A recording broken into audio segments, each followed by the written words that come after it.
What's going on, everyone? Today we are taking a look at a new e-bike. This is the Troxus Lynx Cargo. I already reviewed the regular Troxus Lynx about a year ago, and that was a great bike. So I'm definitely looking forward to trying this one out as well. So the model I have here is in a grayish black color, but it also comes in orange as well.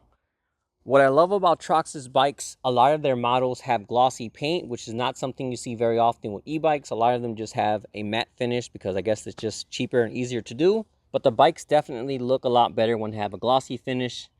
As you can see, this one has a really nice metallic flake in it as well. So before we dive into the specs on this e-bike, one key feature that it has that I have not seen on any other e-bike before is it has both a cadence sensor and a torque sensor. A lot of times, new e-bike buyers, one common question they always have is, should I get an e-bike with a torque sensor or a cadence sensor? Then people give their recommendations based on whatever they like most. Honestly, you can't go wrong either way. It just depends on what you want as a buyer and what you want out of the bike. But this one, you no longer have to worry about any of that as you get both in the same bike. I have not seen this before, and it's surprising that it took this long to get it. But I'm glad it's here because if you want to cruise and just relax, you can put it on cadence sensor. And then if you want to get in a true workout and a near bike experience, that's when you just switch it over to a torque sensor. And it's all done with a simple press of the button on the handlebars, and you can just change it right there while you're riding the bike. As I said earlier, this is a cargo e-bike, and with the bike, it also includes a front rack as well as a rear rack. All in all, the bike has a total carrying capacity of 506 pounds. The front rack is rated for 33 pounds, and then the rear rack is rated for 110 pounds. And then the bike has a maximum rider weight of 363 pounds. So coming to the back, you have a Bafang 750 watt motor, and this has 86 Newton meters of torque. Coming to the other side, you have Tektro hydraulic brakes and a 180 millimeter rotor. Looking at the tires, we have Kenda Cursor 20 by 4 inch fat tires. Definitely a very nice looking tire. Really love this tread pattern. Of all e-bikes I've reviewed, this has to be my favorite looking tire so far. Getting a closer look at the front rack, this is definitely a nice and beefy looking rack. It's only rated for that 33 pounds, but it feels very heavy duty, so I'm pretty sure you could put a little more than that as well. And then coming to the back, you have this very long rack with a piece of wood in the middle. You got the Troxus logo engraved on the back of it. They do have a few accessories for this rack, and they also have a large child seat you can put there as well. And then they also sell the foot pegs for the rear rider as well. Powering the bike, we have a 48 volt 20 amp hour battery, and this is UL listed as well, so you don't have to worry about it setting on fire or anything like that. As you can see, it does get hidden right here at the bottom. Cosmetically, this is my favorite mounting position, as you don't see the battery, it's just hidden away. But functionality, I prefer to be mounted on top. Same like this inside the tube, but just from the top instead. That just makes it easier to put it in and take it out. Coming up to the bars, we have a Shimano Altus 8-speed shifter on this side. Then on the other side, you have your thumb throttle and your controller. Coming to the middle, you have a color screen, which is very easy to read. Good contrast on it. Doesn't look like it's going to get washed out in the sun or anything. Nice and large font. So up here, you have your speed, your pedal assist speed. And down here, you have your odometer. You can also switch it between these four things as well. Then coming up top, you have your battery bar and your actual percentage readout. And then right below the controller, you also have a built-in USB port, so you can charge your phone or other devices while you ride as well. So to switch between modes on this bike, all you gotta do is hold down this plus button. And if you see right here next to the odometer, that little bike guy appears, and that means you're on the cadence sensor. And then if you hold it down again, he'll disappear, and that means you switched over to the torque sensor. Coming to the bottom here, we have a central kickstand, which I think is an essential item to have with any cargo e-bike. Regular bikes have the normal kickstand on the side, and that puts the bike in a tilted angle. So if you have cargo in the back, all your stuff might fall out. With this, it keeps the bike upright, so it keeps your cargo where it's supposed to be, and then a lot easier to put your kids on there and take them off as well. Taking a look at the lights, you have a built-in front headlight. I wasn't sure how this was going to be at first, but this is a nice and beefy little headlight, and it looks like it's going to have a whole lot of output as there's a very strong LED in there. Coming to the back, you have a built-in tail light, which blinks when you hit the brakes as well. Next to that, you also have built-in turn signals, and as you can see, this bike also has hazard mode where they'll both blink at the same time as well. Last but not least, this bike weighs 80.5 pounds and includes a 5-year or 5,000 mile fender-to-fender warranty. All right, so first impressions, this is definitely a very easy bike to pedal. Right now I'm on gear 3 and it doesn't feel bad at all. Some of these e-bikes, especially fat tire e-bikes, you can only pedal them on gear 1. If you go above that, it just feels like too much resistance and you're gonna burn out your legs so quick. But this one on gear 3, it just feels very, very similar to a regular bike. As far as pedaling resistance goes, I think this is probably up there in like the top 5 or 6 for most minimal rolling resistance. I don't know if it's the tires or something to do with the bike, but definitely a very comfortable bike to ride without the motor. All right, switching on the motor, as you can see right now, it has a little bicycle guide. That means we're in cadence mode. And on pedal assist 1, we get about 9 miles per hour. Pedal assist 2, about 12.3 to 12.5. Pedal assist 3, I feel it picking up on the torque and power, about 15.5 miles per hour. Out of the box, this bike is limited to 20 miles per hour, but I did go into the settings and unlock it. I think it let me go up to something like 60 miles per hour, something like that. It's not gonna actually go to 60, but it basically just takes off that internal cap. And to unlock it, you just hold down the plus and minus, then you cycle through them, and one of them will say 20. Just click on that one and put it all the way up as high as it'll go. So out of the box, your bike might go different speeds than mine, but again, that's because I have mine already unlocked. Pedal assist 4, definitely a lot more power now. I felt it cut off about 19.5 miles per hour. Up to number 5, which is the top.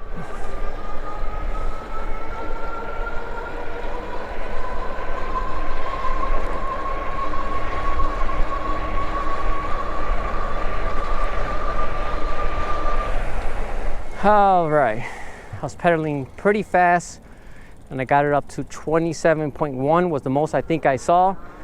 All right, let me go ahead and try this over here since there's no stop signs. Pedal as much as I can.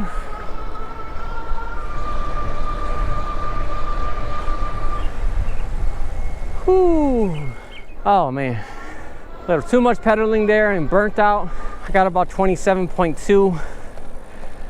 I did feel a lot of wind resistance, so under better conditions, you can probably get about 28, 28.5. I do like the acceleration though. It feels very smooth. It's much lighter power, much lower takeoff on the lower speeds, but as you get up to 4 and 5, that's when it gives you more of the full power and it takes away with a good amount of torque. All right, got this switched over to torque sensor mode. See how this feels.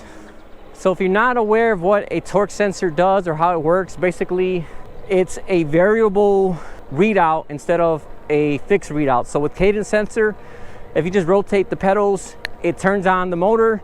It says, okay, let's put the bike to 8 miles per hour and that's that.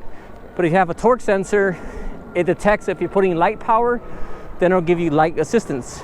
But if you have medium power, it'll give you medium assistance. And if you're pedaling like crazy, then it's gonna go ahead and give you a lot more assistance, and it has different levels of that. So there's a low, medium, and high in pedal assist 1, then the same pedal assist 2, 3, 4, all the way up to 5. So on pedal assist 5, the light assist, it's gonna be a little more higher than the light assist on pedal assist 1. So lots of variables there, lots of flexibility.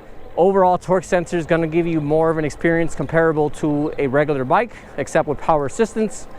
And then cadence sensor is kind of closer to like a moped where it just kind of pushes you along. Just realized I had my turn signal on there, except for the light on the screen. There's no beeping or anything, so I do wish it had some kind of clicking or beeping noise so I know that's on. To be completely honest, I'm not much of a torque sensor guy. I prefer a cadence sensor, it's just more fixed. I like that better. I want to know when I put pedal assist 2, I'm going to go 14 miles per hour. If I put pedal assist 4, I'm going to go 20 something. I like that fixed readout. I don't ride my e-bikes for workout. If I do want to put in a workout, I just put it on pedal assist 1, which is going to give me minimal assist. And then I just pedal however I like. I get tired, I switch it up. So for me, I prefer cadence sensor. But like I said before, which sensor is better for you completely depends on your riding style and what you expect out of the bike. But again, most other bikes, you got to choose between one or the other. This, you don't got to worry about it. You get both included in the same bike. Suspension feels good, a little rough on the back, but that's to be expected since there's no rear suspension or seat post suspension, but it's nice and smooth in the front. Since this is a cargo e-bike, you're gonna have a lot of the load on the back. You're probably gonna feel those bumps as is a little more, but an easy fix to that would be just to get a seat post suspension. You can get a decent one that works well for about $100. Spend a little more, that work a little better, but usually that $100 mark will get you good enough performance to make a difference. So to get this bike, I would highly recommend picking up a seat post suspension, and that'll basically double your comfort on the e-bike. Random thing I just noticed, this bike has the throttle here on the left. A lot of bikes have it on the right. It's kind of strange that there's no industry standard as far as where the thumb throttle goes. As someone who tries a lot of bikes, I think there should be. Right now, by normal instinct, I try to push on this thumb over here, but there's nothing there. And then instead you have the thumb throttle over here. But these are just fixed on position with a little screw. So if you do prefer it to be on the right, you could just take the screw off and then put it over there as well. Another random observation, which this always happens with a lot of bikes that I test when they have a front rack. It's a weird thing to see your front tire move, but not the rack move. It almost feels like the rack is disconnected from the bike, and visually, as my brain sees it in my peripheral vision, it's just a weird thing to see. And it always just kind of throws me off a little bit. A lot of bikes usually have it stuck to the wheel, so as you turn your wheel, so does the rack. The only downside to that, which I don't like, is the light is fixed onto the rack on this one. So if I'm turning left right now like this, my light is not gonna turn left with me to be where I'm at. It's gonna be pointing over there with the rack still. So that's one con to having that fixed position rack. So while the headlight is bright, for regular riding, you might be better off just sticking another one right here in the bars as well. You'll be good when you're going straight, but as soon as you turn, you no longer have your light and you're just lighting in the other direction. All right, let's go ahead and try this throttle only.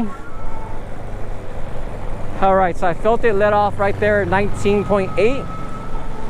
So even though I unlocked the pedal assist speed, the throttle unfortunately is limited to 20 miles per hour. Not something I'm a fan of, but that is a legal requirement. E-bikes are not supposed to go more than 20 miles per hour on throttle, but as we all know, a lot of these companies ship it out of the box at 20, so they're following that legal requirement, but then they let you unlock it, and then you can go, 28, 29 on throttle, which is, again, illegal on the streets, but personally, I've never had any issues with it. And if I'm paying for a motor that has 750 watts, I would like to be able to go the full power on throttle and get that full 750 watts as well. But this one zips all the way to 19.8. But as soon as you hit that 19.8, it lets off and limits you right there, right under that 20. I don't know if that's programmed into the motor itself or a software limitation, but if it is a software limitation, hopefully Troxus can put something out to unlock that throttle as well. Brakes feel great. Nice and smooth. These tires have a lot of grip on them. They're also very quiet. Great stopping power. Locks up that tire, no problem at all. Especially since this is a cargo e-bike and you're gonna have a whole lot of weight on it, maybe some kids in the back. You definitely need good brakes. So when it comes to brakes, this bike definitely has some good ones on there. They are Tektro brakes, so that was to be expected, but sometimes it's not the brakes themselves, but sometimes manufacturers are just lazy and they don't tune or set up the brakes properly. And you'll think, oh, I got Tektro brakes, they're gonna be great. And then try them out and they're all loose and barely do anything. But yeah, these work very well. Yeah, overall, this is definitely a very solid e-bike. It looks very good, it's made well, all the components feel great. My only gripe is that speed limitation on the throttle. Other than that, I think it's completely worth the price. Great bike, great carrying capacity. So if you happen to be looking for a cargo e-bike, I would 100% definitely recommend this one here, which again is the Troxus Lynx Cargo. Make sure it has that cargo in the name, because besides the Lynx Cargo, they also make Lynx regular and Lynx foldable. So again, Troxus Lynx Cargo. All right, well, that about wraps up this video. As usual, if you have any questions at all, feel free to drop me a comment and let me know. Otherwise, thanks for watching, and I'll see you all next time.